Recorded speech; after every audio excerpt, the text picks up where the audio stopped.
भाई बहनों एक सादे पन्ने पर लिखकर भेज देंगे आपकी जिज्ञासाओं का समाधान दीदी के द्वारा जो है आपको मिलेगा।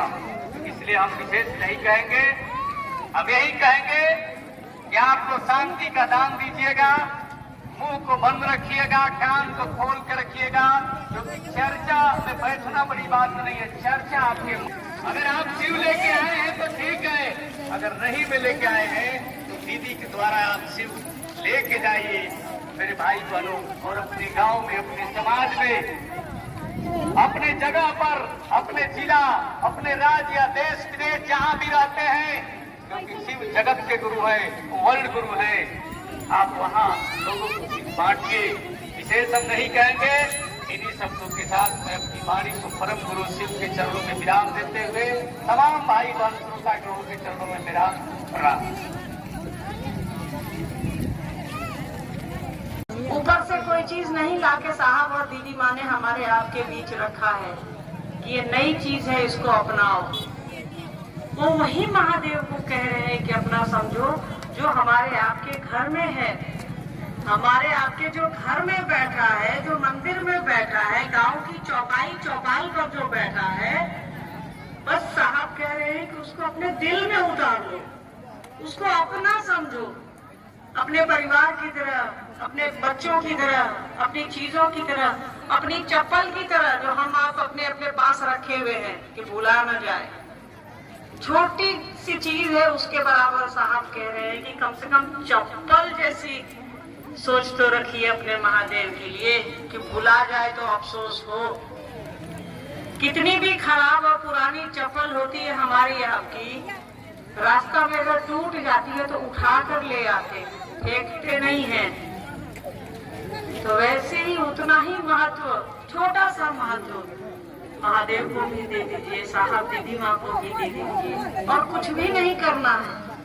उस महादेव को जो जगत गुरु है, जो विश्व गुरु है, गुरुओं के गुरु है, दुनिया के सबसे बड़ा मास्टर है वो, उनसे बड़ा मास्टर कोई नहीं है। हम लोग देहाती भाषा में मठ साहब बोलते हैं ना, तो महादेव से बड़ा मठ साहब कोई नहीं है धरती पर। उसको बस अपना समझ लेना है। उसके लिए साहब ने 3 सूत्र दिया है।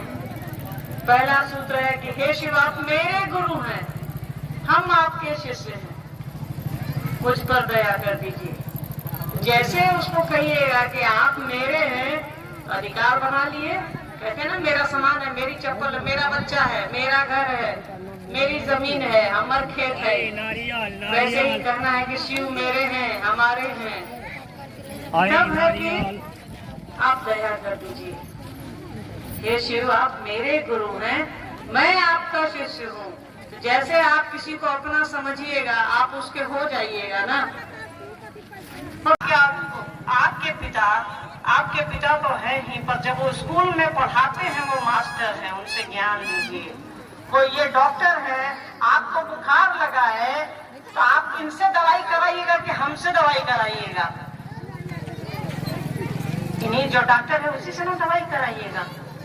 आप अपने बच्चों को मास्टर स्कूल में भेजते हैं पढ़ने के लिए कि खेत में भेजते हैं पढ़ने के लिए? आपको मालूम है कि मास्टर बच्चा को पढ़ा करके मैट्रिक और 10वीं पास कराएगा, इंटर पास कराएगा।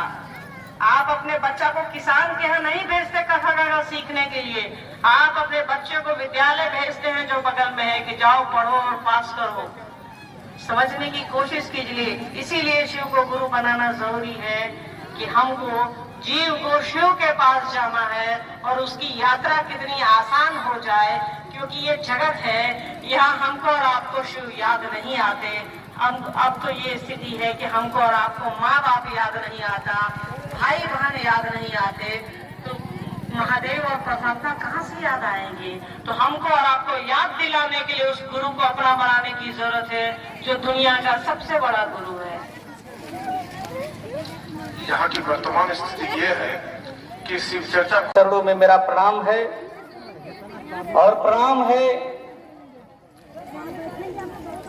इस गाजीपुर के दीदी जो है, जो अपना कीमती समय और डॉक्टर साहब जो आज के मुख्य अतिथि है, इधर घूम रहे हैं वो एक जगह बैठ जाए। और जितने भी स्वयंसेवक हैं, आपसे निवेदन है कि जो भी भाई बहन खड़े हो रहे हैं या खड़े हैं या इधर उधर घूम रहे हैं, उसको बैठाने का कष्ट करें। चलिए, हम लोग दीदी आई हैं, हम लोग दीदी से अब सुनेंगे, तो आप लोग जरूर इस काम को करिएगा जो मेरे साहब कहे हैं। दया मांगिएगा कि हे शिव, आप मेरे गुरु हैं, मैं आपका शिष्य हूँ, मुझ शिष्य पर दया कर दीजिए। ये पहला सूत्र जो है बहुत भारी है, मेरा वाला। इस मेरे वाले शब्द को हमेशा याद करिएगा और अपने गुरु को नमः शिवाय से प्रणाम निवेदन करना है। तो बस मैं इन्हीं जन शब्दों के साथ आप सभी भाई बहन के चरणों में प्रणाम करता हूँ। आप लोग अपने अपने चरणों में मेरे प्रणाम को स्वीकार।